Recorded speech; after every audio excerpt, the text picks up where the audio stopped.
So hey guys, just a couple of things to talk about real quick. On writing news, I'm working on using a program that I found, which hopefully will make it easier to lay things out.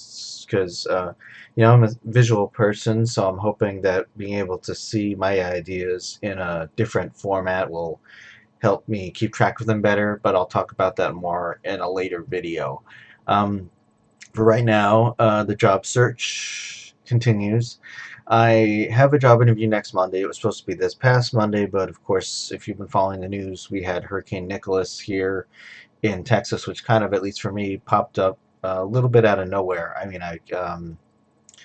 we usually watch the weather, but this one just kind of seemed like it popped up really quick, and it wasn't super strong hurricane. I think it was just a Category 1, but still, it just kind of seemed like the news wasn't really talking about it until all of a sudden it was there. But he put most of our plans off by a week, so I have an interview Monday, and we have to take Shag's cat to the vet on Tuesday, and that should be that. Um, making plans for both possibilities of what happens, whether or not I get employed, or if I have to continue to rely on unemployment for as long as it lasts, which unfortunately will not be as long as I would like it to be, should one of the positions I interviewed for not pick me up. But either way, the job search, I guess, will continue until something happens.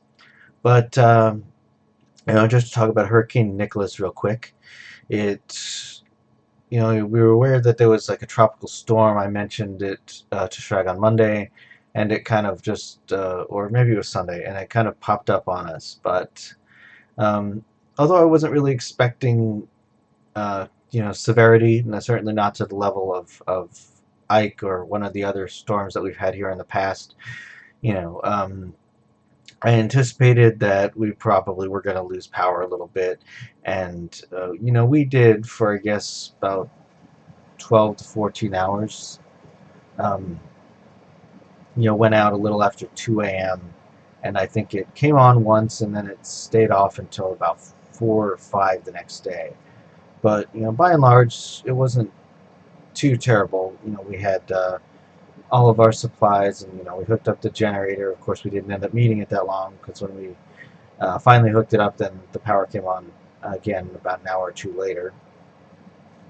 But I had an opportunity not too long ago to do another one of those GalaxyCon web chats with Claudia Christian, which was a lot of fun because I'd always been a fan of Babylon 5, and we've been rewatching the series lately, so it was cool to get to talk to her.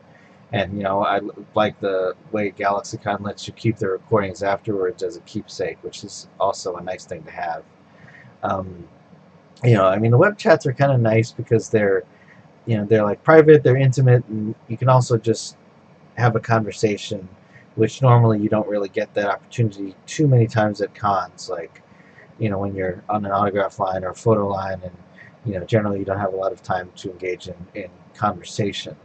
I guess the last thing that I can mention right now is, as an avid STO player, there is a new storyline starting, season 24, I think they call it, Reflections, which is heavily based in the Mirror Universe, and so far they've only released the first episode, but I enjoyed it. I think it'll be a good storyline. STO usually comes out with some good material based in the mythology of the franchise, so we'll see how it goes. But there's an event going for a little while with the reward of a Mir Gagarin class ship upon completion, or if you want, you can buy it early.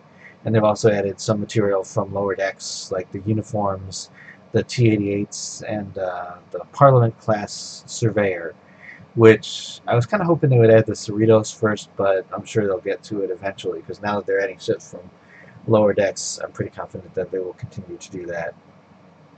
But that's it for right now, so I will catch you guys later, and hopefully I'll have something more to report in a couple weeks. Thanks for watching, and if you liked it, click the subscribe button and leave a comment below. You can also find me on Twitter and a few other places on the web, or support me via Patreon or Ko-fi. Zebra hugs!